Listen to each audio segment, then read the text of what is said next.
Bienvenidos a la práctica 7 de granulados farmacéuticos.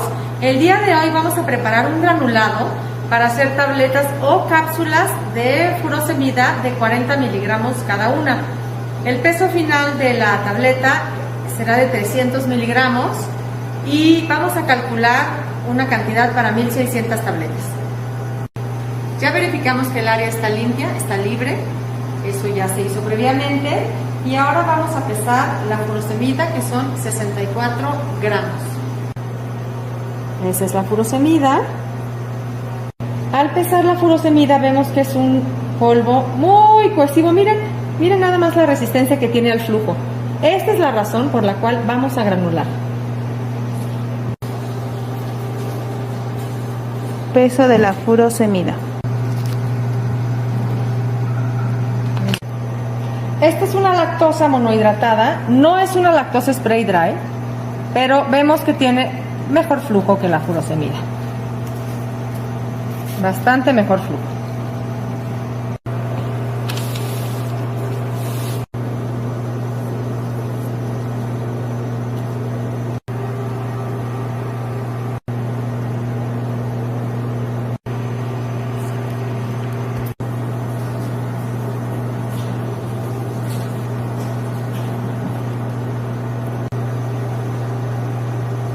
Los materiales en seco, vamos a tamizar la lactosa, la furosemida y la croscarmelosa por ahora, y voy a poner aquí nada más la lactosa y la furosemida. La croscarmelosa va a ir después en un método que llamamos extra granular, porque no lo vamos a humedecer con la solución de PVP. El único propósito de hacer esto es eliminar algún grumo que pueda tener la materia prima de entrada. Entonces voy a poner aquí la furosemida. Como la pesé en una bolsa, me queda muy cómodo y podemos tamizar con algunos golpeteros. Pero miren cómo sí tiene grumos, y el propósito de tamizar pues es deshacer esos grumitos. Ya concluimos el tamizado de las materias primas, de las dos materias primas, diluente y principio activo. Y bueno, ahora procuré dejar un poco de aire en la bolsa para que sea más fácil el llenado.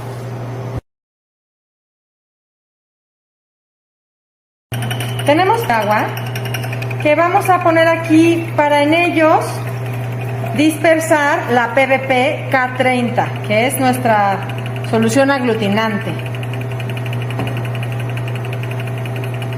Aquí está.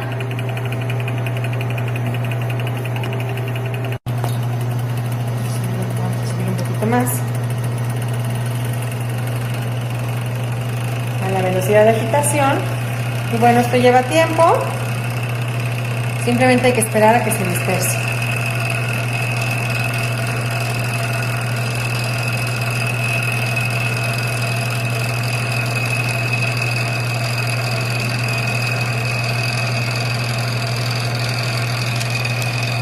Y así vamos a dejarla un ratito, y no hay que hacer nada más que esperar a que se hidrate poco a poco. Es un polímero que tiene que hidratarse y hay que esperar.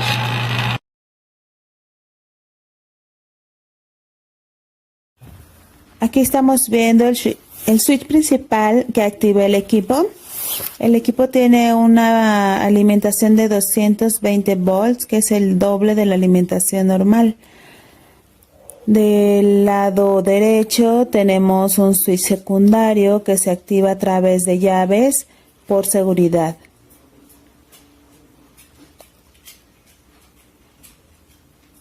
Esto se acciona girándolo solamente como si fuera un coche. Tenemos una alimentación de aire que se hace a través de un compresor, llega a través de esa manguera a ese manómetro, donde nos marca la presión a la que va a ingresar el aire. Está ajustado a 6 bares.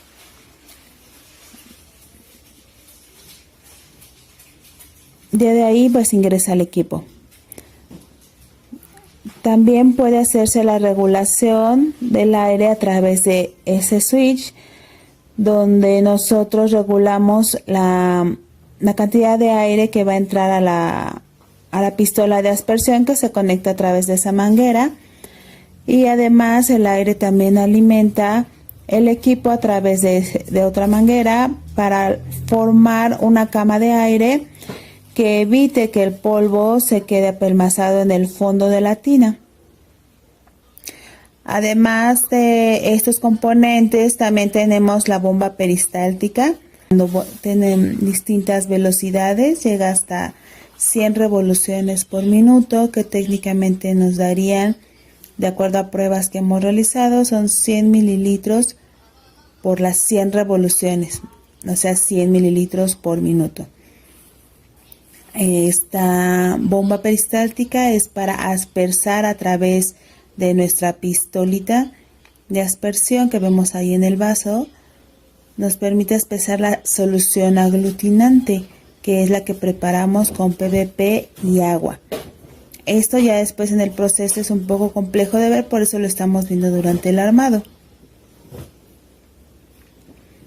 Entonces esto evita, estas bombas peristálticas son sanitarias, nunca tienen contacto el producto o lo que ingresas con dispositivos mecánicos, nunca ingresa el material, lo que evita que se contamine el material debido a los dispositivos mecánicos o que se contamine algún siguiente material porque se queden incrustaciones en esos dispositivos, en esos mecanismos, y después los libere hacia la solución que estamos aspersando. Entonces es una bomba que se le llama sanitaria.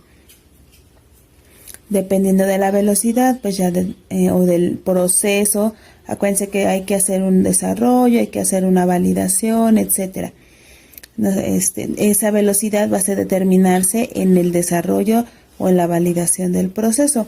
Además, también ese mecanismo evita la incorporación de aire en la solución que vamos a aspersar. Así nuestra solución o el dispersado que agreguemos en cuestión del volumen va a ser más preciso, porque si va con burbujas, el material que ocupemos pues va a aspersarlo muy intermitentemente y no va a ser tan exacta, tan precisa la cantidad de aglutinante que adicionemos. Los controles son muy sencillos. El botón azul es para iniciar. También tiene dos flechas, lo que nos permite cambiar el sentido del bombeo. Una vez que nosotros terminamos de bombear, podemos regresar esa solución para lograr que se limpie bien la manguera y quitarle todos los residuos que tengamos. Si necesitamos subir o aumentar el volumen, lo hacemos con las flechas que tienen indicadoras de hacia arriba y hacia abajo. Aumentamos las revoluciones y con ese botón lo mandamos a la mayor velocidad que maneja la bomba.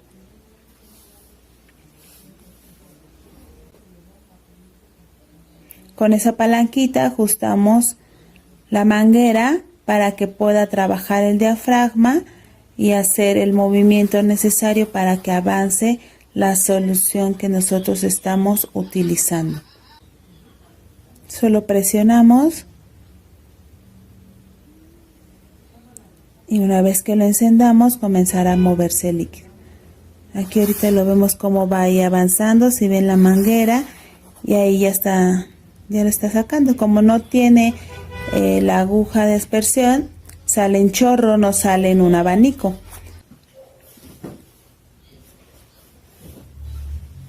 Esa es la pistola. En esa parte de arriba va la alimentación de aire y en la parte más larga la alimentación de la solución aglutinante. En ese en medio tiene la aguja que se va a activar.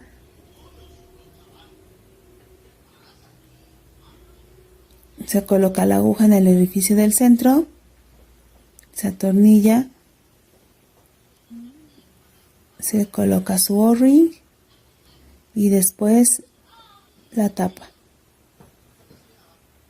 Y eso va a permitir que salga en un abanico en lugar del chorro que vimos hace un momento. El aire va a salir por esa agujita. Y ese depende del tamaño de la aguja, va a ser el tamaño de la gota de la solución aglutinante que aspersemos. Entonces esa solución se va a O sea, esa parte de la gota se puede controlar dependiendo de lo que nosotros queramos. Podremos buscar otro tipo de aguja para poder hacerla más grande o más pequeña de acuerdo al tamaño de partículas. Sin embargo, todo esto es dependiendo del desarrollo y de la validación del proceso que estemos trabajando. Bueno, ahora vamos a desarmar el equipo, armar y desarmar para que puedan ver las partes más importantes de este tipo de equipo. Acuérdense que hay distintos tipos de mezcladores, manejamos distintos tipos de mezclado.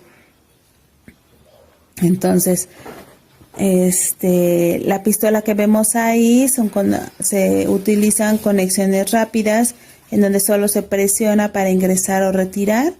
Esa manguera que vemos ahí es para la alimentación del aire de la pistola de aspersión.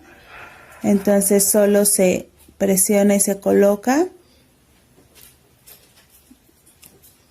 Es muy fácil, es de un armado muy sencillo y por eso se llaman conexiones rápidas. Esa que vemos ahí es la alimentación para formar la capa de aire en el equipo y evitar que se apelmace el material. La tapa, esa se retira. Tiene varios elementos importantes. Uno que es la manga, que es esa bolsita de tela. Sirve para regular la presión interna del equipo. Es de lona y permite como que salga un poco de aire para evitar que se dé una presión muy alta dentro del equipo. Esa se puede retirar porque debe de lavarse y debe de secarse para cada uno de los productos que nosotros trabajemos.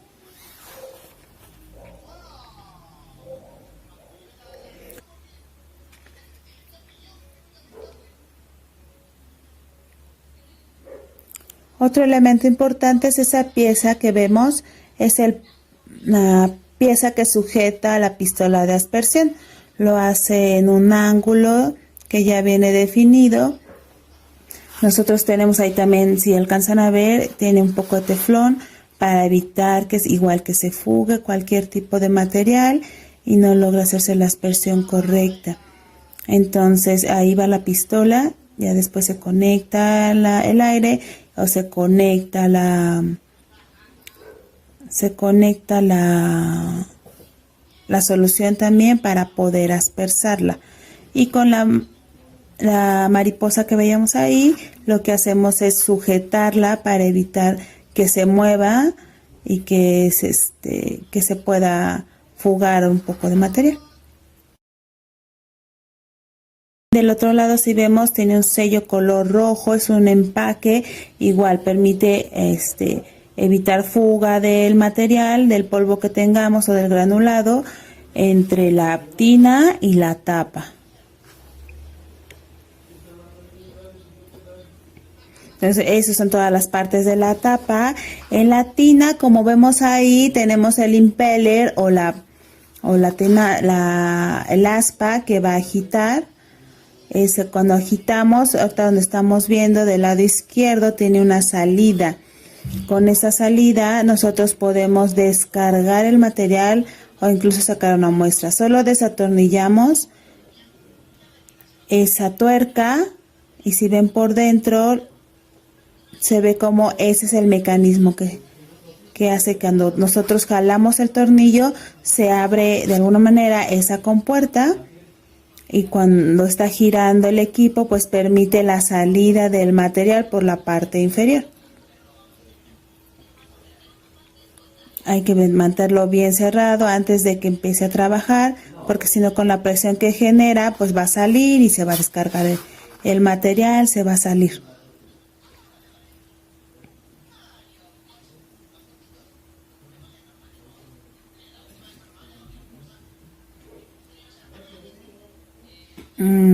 Para desarmar esa parte, quitamos esa abrazadera clamp.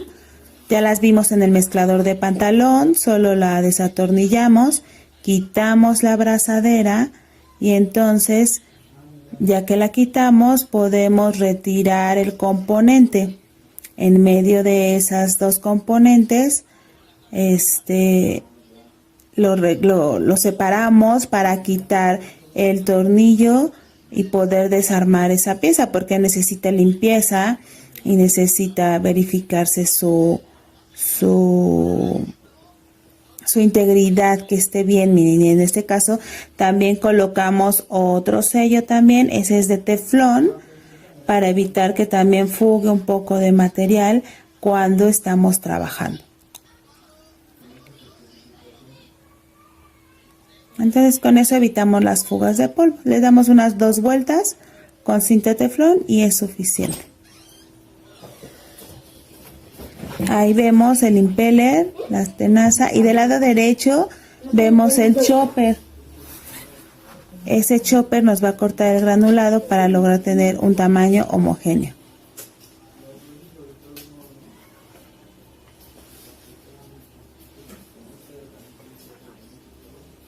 Entonces por la parte de atrás del equipo tenemos un eje. Ese eje hace que gire el chopper, como se ve ahí en la imagen.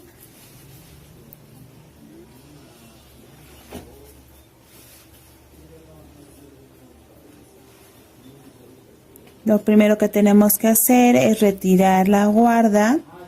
Para retirarla aflojamos la mariposa y subimos. Entonces quitamos la guarda y eso nos va a ayudar a sacar la tina para limpieza o para el armado. Para lograr eso, pues tenemos que presionar el eje, pero no lo podemos quitar hasta que quitemos primero las aspas y el chopper. Entonces, para poder quitar las aspas, primero tenemos esa llave. Con esa llave vamos a aflojar la tuerca superior del impeller o de las aspas. Vamos a quitar la tuerca superior, esa tuerca metálica que vemos. Nos vamos a apoyar del eje. Hay que sostenerlo, porque si no gira conforme nosotros lo giramos. Lo sostenemos para hacerlo en forma contraria. Giramos hacia la izquierda y el eje hacia la derecha para lograr que se afloje la tuerca. Entonces vamos a quitar primero el chopper.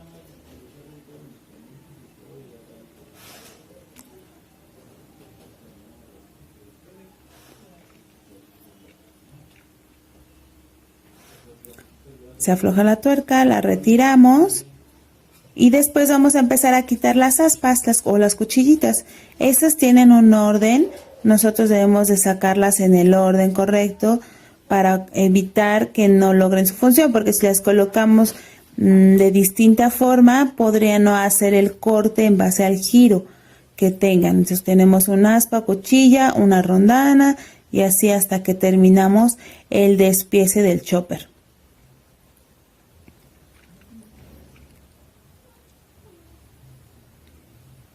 Son 4 cuchillas, hay que tenerlas en orden con 3 separadores.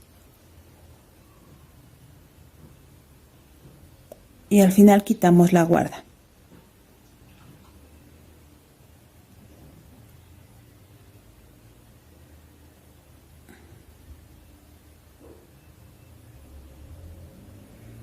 Esa forma que tiene del círculo cortado es para que solo se coloque en una sola posición.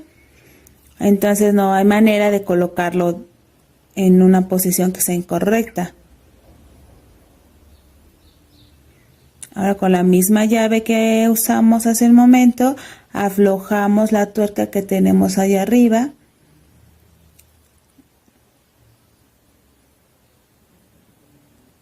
Entonces quitamos esa pieza, lo que vamos a hacer es quitar esa pieza para sacar las aspas.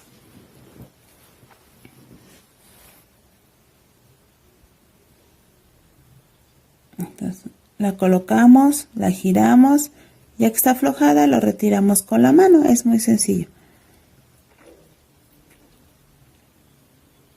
Quitamos el separador de teflón y después ahí vemos 2 orificios. En esos 2 orificios nosotros tenemos que colocar la T que viene con el equipo. Esa T lo que nos va a permitir es poder jalar el aspa. si no, no podemos sacarla solamente con la mano. Es complicado, no tenemos soporte para poder jalarla.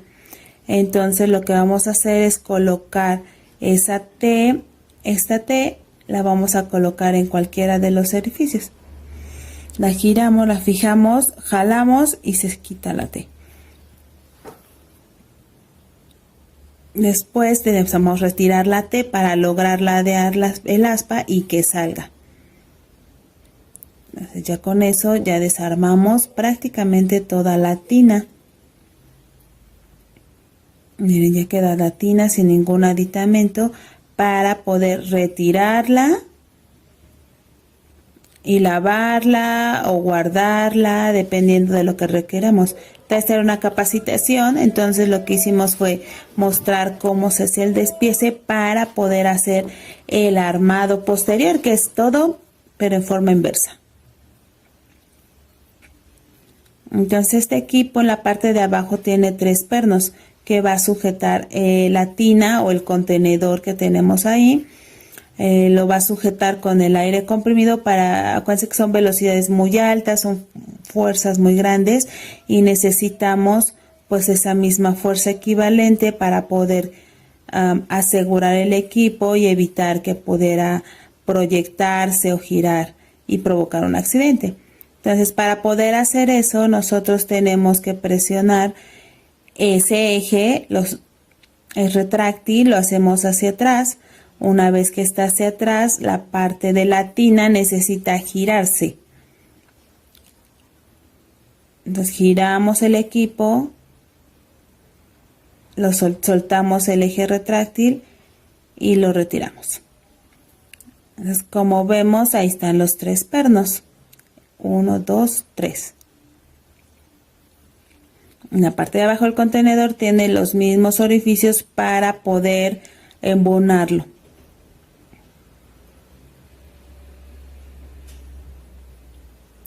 Esto es porque el contenedor es intercambiable a distintos tamaños. Tenemos una tina de 1 litro, que es la que estamos viendo en pantalla. Después otra de 5, si no me equivoco, y de 10 litros. Entonces podríamos cambiar el tamaño de la tina. En la industria a veces ya están fijos las tinas. Generalmente no se cambian. Podría existir si tuvieran mecanismos automatizados, una grúa para que pueda mover un contenedor de unos 300 litros de capacidad que pesa pues al menos una media tonelada. Entonces muchos no los cambian. Como es un equipo de desarrollo, pues permite el cambio de la tina. Y esa es toda la parte del despiece del equipo. Todo el armado es igual, pero en el sentido inverso. Entonces lo vamos a ver como en cámara rápida para que puedan apreciarlo. Sin embargo, es el mismo proceso.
Bien, chicos, pues vamos a adicionar la mezcla del fármaco y el diluente a la tina de agitación. Vamos a usar una velocidad de 400 revoluciones por minuto en las aspas y el chopper una velocidad de 600 revoluciones por minuto.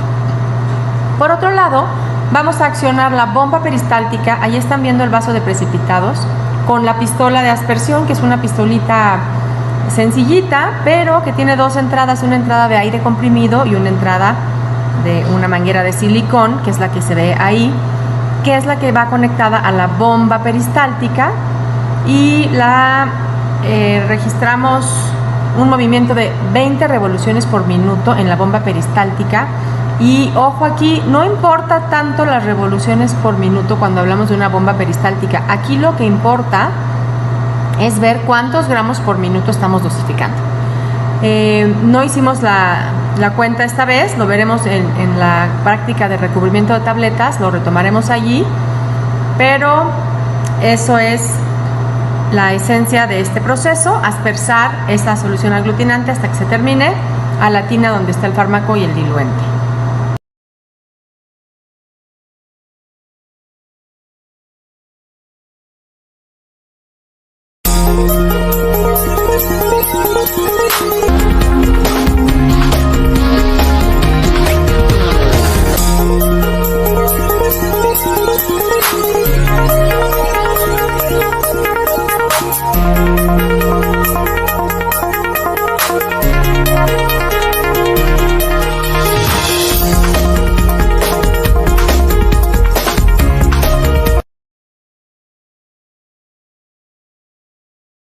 Listo. Vamos a aflojar estas piezas para poder hacer la descarga del producto. Y para hacerlo,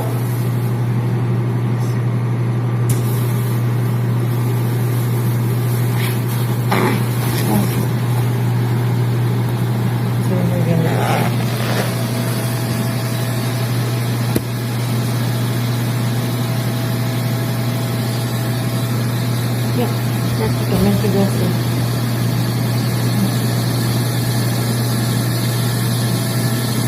¿Falta mucho? Creo que ya no. Yo creo que lo demás va a ser a manita. Sí. Vamos a granular, vamos a tamizar en húmedo. Para esto vamos a usar una malla que tiene una apertura mayor. Y aunque no es necesario tamizar en un proceso de high shear, vamos a hacerlo para que ustedes vean cuál es el objetivo. El objetivo va a ser uniformar el tamaño de partícula de este granulado. Lo vamos a hacer ahora cuando está húmedo y después lo vamos a repetir después de secarlo en una malla un poco más chica.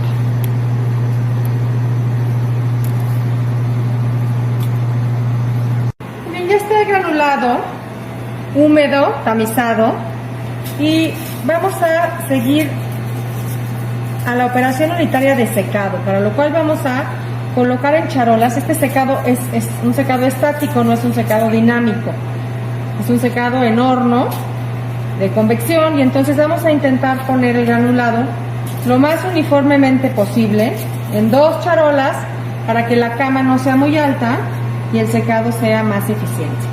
Hay otros tipos de secado que son los dinámicos, que son mucho más eficientes, y el más común es el lecho fluido. Nosotros no tenemos lecho fluido aquí, entonces lo vamos a hacer en charola. Y vean cómo ya no tenemos el polvo tan cohesivo que teníamos en un principio con la pura furosemida. Se ve luego que tenemos un tamaño de partícula mayor.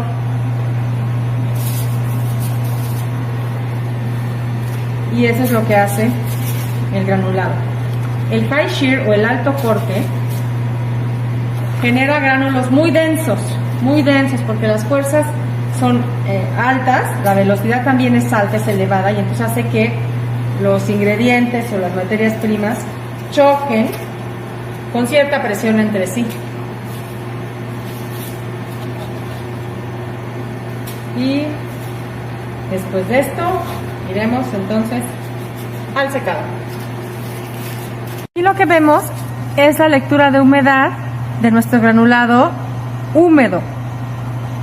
Entonces, esta es una termobalanza y va a descontar la pérdida en peso debido a la humedad evaporada.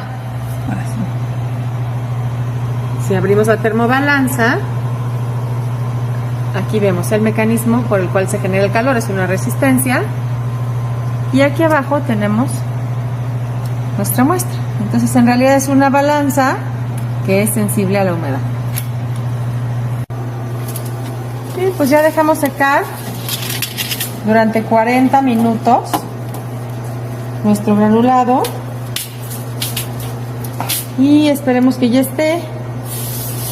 Como pueden observar, hasta se escucha diferente cuando roza el aluminio y se siente que está granulado, se sienten unas partículas mucho más grandes que las que estaban al principio, que teníamos polvo al principio. Al término de este proceso de granulación, tenemos que juntar este granulado con el resto de los excipientes que van de forma extragranular. Eso lo veremos en la siguiente práctica, que es la práctica de tableteado, y ahí verán cómo ya nada más nos falta hacer el mezclado de este granulado que elaboramos hoy con el súper desintegrante y el lubricante. En la granulación por vía seca trabajamos con un equipo llamado Roller Compactor. Este equipo, como se muestra en la imagen, tiene dos rodillos en los cuales van a comprimir el polvo que se agrega en la tolva de la parte superior y va a generar un ribbon, que es ese galletita, listoncito que ven que va cayendo. Una vez que es compactado, se muele para obtener los gránulos de acuerdo al tamaño deseado. El tamaño se dará en base a la apertura de la malla que utilicemos para la molienda. Con esto pudimos apreciar y aprender los dos tipos de granulación más ocupados, más utilizados en la industria farmacéutica para la fabricación de formas farmacéuticas sólidas.